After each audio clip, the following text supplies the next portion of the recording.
He said he was for hope and change.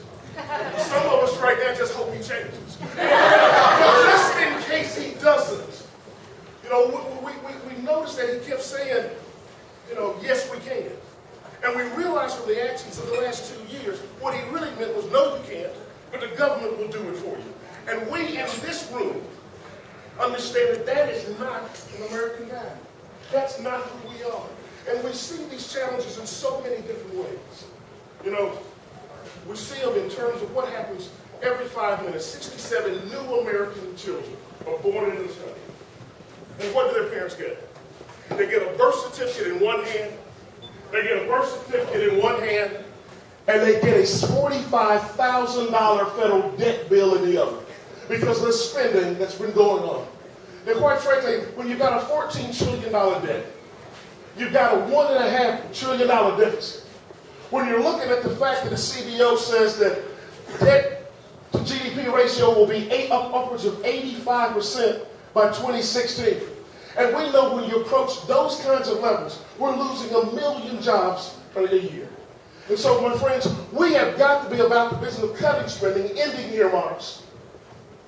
We've got to go about the business of ending the czars, even though there are probably fewer people in here than Obama has czars. But we got to end the czars and stop this slouch toward European-style socialism. My friends, the way we do this, and we know how we do it, we pass a balanced budget amendment. We give the president a line. There we go, boss. Thank God. We give the president a line item veto. But don't let any of us as electeds come to you and say, we're going to cut spending and don't talk about what they don't cut.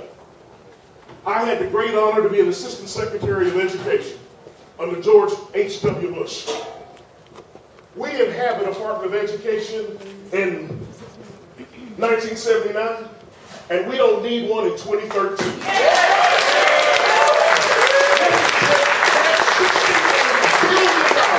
And send it back to the American taxpayer. You know, for the last 12 years, you gave me the great honor to have elected me in 2000, re-elected me in 2002, and re-elected me again in 2008, to serve you for 12 years at the Railroad Commission of Texas, the premier energy agency in the country. And we worked for every day to make sure that Americans had abundant supplies of affordable, reliable, and clean energy. And quite frankly, we can do it better down here in Texas than the folks in Washington, D.C.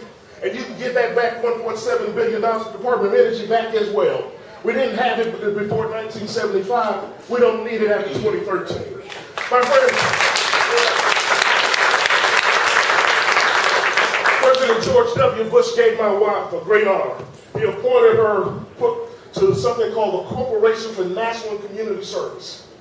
Donna sailed through confirmation much faster than I had when I worked for President Reagan and President Bush. And then she found out what the corporation did. You know what it does? The corporation spends $951 billion of your dollars every year getting folks to volunteer. Has anybody in here ever volunteered for anything? Did the government have to come and ask you and encourage you to volunteer? We can defund that too, just as you defund NPR and Planned Parenthood.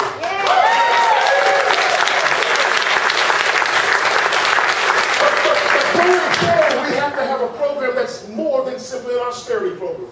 We have got to be about the business of creating jobs and wealth and prosperity. And we know how you do that. You put folks like Roger, my cousin.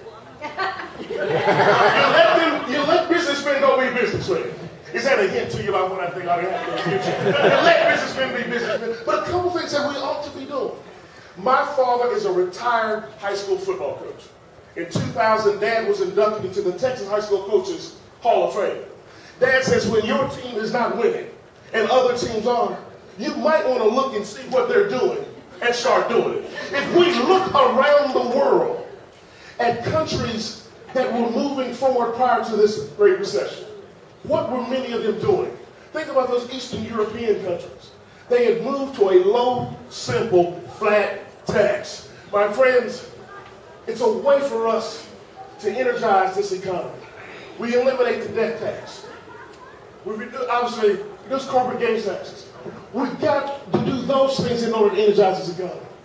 You know, the other thing is that you cannot go to Washington as a Texas senator, sitting on this board, and allow it to continue to be as porous as it is.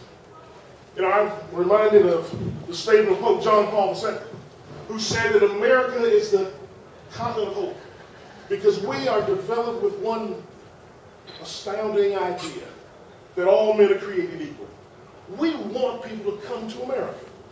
We want the increasing flows of folk and juices that all of those different kinds of nationalities may bring. But there is a way to come to America. And that way is consistent with the rule of law. And my friends, it seems to me that we ought to protect that border with every available tool. A physical fence in certain places, a virtual fence in others, and boots on the ground. And because that's an international border, some of those boots ought to be military boots. My friends, we ought to be about the business of, the old prosecutor in me says, punishing and prosecuting those employers who go about the business of intensely hiring folks they know that in this country illegally. My friends, we have got to continue to say no to amnesty. And sometimes that means we have to say no to our friends. And I was asked this morning, what did you say to your good friend, President Bush, about his amnesty program? And I said, you know, I spoke at the straw poll in Fort Worth in February. And I said in front of that audience of several thousand that while we are good friends, I'd have to say that I was disappointed in my good friend and disappointed in the approach that he took. My friends, we've got to not only just simply say no to amnesty, but quite frankly, those cities that want to be sanctuary cities, they should forfeit federal funds. You know, there are any number of things, but the last one before I tell you a couple of stories is that we should be drilling and exploring for American energy every place there's American energy. We should explore for American energy on the West Coast, the East Coast, the Gulf of Mexico, the Anwar, and the Rockies. And my friends, we have got to be about the business. Think about what we did last month. Last month we sent $40 billion to foreign countries to buy their crude. And most of those countries don't like us. So we are funding two sides of the war against terror. My friends, we are funding the side of our military as well as putting hands in the saddles. Though I don't know what the technologists are going to develop for how we move our cars, trucks, and buses in the future. But the best way to get from crude today to whatever the future is American natural gas. Yes. My friends, and to keep the lights on. I know there's this fascination with wind and solar. I'm like you, I'm proud of the fact that Texas has more wind power than any other state in the country. But the way we're going to turn the lights on is American natural gas, clean coal, and the nukes.